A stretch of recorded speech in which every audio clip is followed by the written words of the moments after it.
kapatid, naisip niyo po ba, paano na kung tuluyang nawala ng boses si Basil? Basil, balikan natin yung kanina, yung kwento tungkol dun sa naging sakit mo. Ang sabi mo, this happened right after ni-record mo yung Ngayon at Kailanman noong 1977. Biro mo may hit song ka. You just made a career for yourself as a solo artist. Ang storya nun, hindi ko natapos yung Ngayon at Kailanman. Yung wala na yung voice ko. Yung last line, ngayon at kailanman. Kinuha nila from the first? Oo, kinuha nila from the first para lang ma-plug, ma-promote sa radyo. Nice na. Oh, tapos I was operated on the next day for epiglottitis. 1 in a million babies ang nagkakaroon niyan. It's a very rare. Tapos noon, ang doktor ko si Dr. Eusebio Llamas. He doesn't know me from nowhere, no? Parang di niya ako kilala. I just introduced myself as a singer. Sabi ko, wala akong kapera-pera, kaya lang I want to save my voice kasi I just came from recording. O sige, iho, ang bait-bait ni Dr. Llamas. Tapos siya yung nag-operate sa akin. Direct laryngoscopy, tinignan niya kung yung problema ko. Kasi nalaman nga niya epiglottitis. Ang ibig sabihin nun, yung po, biglang may tumatakip sa windpipe. So, Oo, yung epiglottis yun yung tumatakip. Pag lumulunod ka, siya yung tumatakip sa windpipe. para hindi pumunta sa windpipe yung food when you swallow. So, ang namamaga nangyari, yun, kaya nabablock yung windpipe. Di ka makahinga. Hindi ako makahinga, bubutasan na ako rito. Sabi ni doctor, wag na muna. No, kasi he found out I was a singer. So I was able to survive that ordeal. No? kung mayroong isang awit, Basil, na gusto mong matatak talaga sa puso at isip ng mga susunod pang henerasyon na siguro a lot of them ngayon ka palang nakikita, like, I'm not surprised that a lot of kids don't even know me. Diba? Kasi yung generation natin, ako nga, nag-movies pa, ikaw hanggang singing, you didn't do anything else. So, now that you're coming back, you have a beautiful new album, I mean, anong pinakagusto mong maiwan na kanta sa kanila, yung tumatak sa kanila among all, and why? Palagay ko yung kanta ni George Cansecong, Salamin ng Buhay.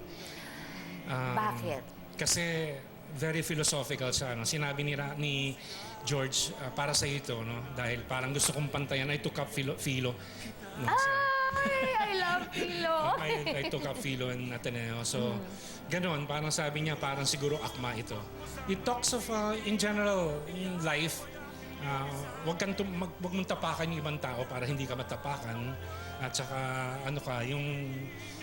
yung kapwa mo, intindihin mo yung kapwa mo. Basil, at this point, may gustong itanong sa'yo ang tagahanga mo na kasama natin dito sa studio.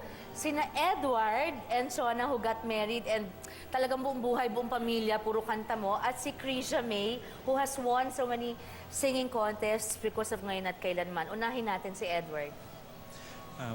Come up here, Edward, so you can meet your idol. Shake his hand. Come here. We'll just let Bas sit down and sige, just Mahirap isipin na walang singer na Basil. Pero kung hindi kayo naging singer, ano siguro ang profession nyo ngayon? Palagay ko, I will be a professor. Kasi yun ang talaga, naging accident lang yung singing eh. I was really gonna be a professor. Parang pagkatapos nung major ko philosophy, akala nilang magpapare ako. But no, I wanted to really take up my master's and doctorate degrees in philosophy and teach philosophy. Yun ang palagay ko magiging Maraming salamat. Thank you then, Edward. Thank you, Edward. Okay. Krisha May, halika naman bilang batang singer. Di ba? Ikaw ang magtatanong ngayon kay Mr. Ito si Mr. Basil Valdez, Krisha. She's the 10-year-old breadwinner of her family. And lagi siyang nananalo dahil sa Ngayon at Kailanman. Okay. Tanong ko lang po, bilang isang batang singer po, paano ko po mas lalong mapapangalagaan po yung boses ko? Namamaos ka nga ngayon. Hindi. Maraming magaling na teachers. Like I would, mabait na, siguro magandang pumasok kay Ryan Cayabyab. Marami siyang scholars. Doon nakita ko paano niya turuan yung mga estudyante, bata na katulad mo, na hindi pinapuwersa, hindi mo na pinapuwersa. Kasi parang sabi nga ni Sharon kanina, saan mo hinuhugot yung kanta. Kasi ngayon at kailanman, kailangan meron kang pag-ibig. Yun eh, oo. Dapat pumili ka ng kantang bagay sa iyo. Tsaka yun, ang i-advise ko, pumunta ka kay Ryan. Tutulungan ka niya para hindi maubos ang boses mo. Oo, anak. Kasi I think, Bas, naintindihan ko rin kung ba't birit so ng birit. Kasi contests eh.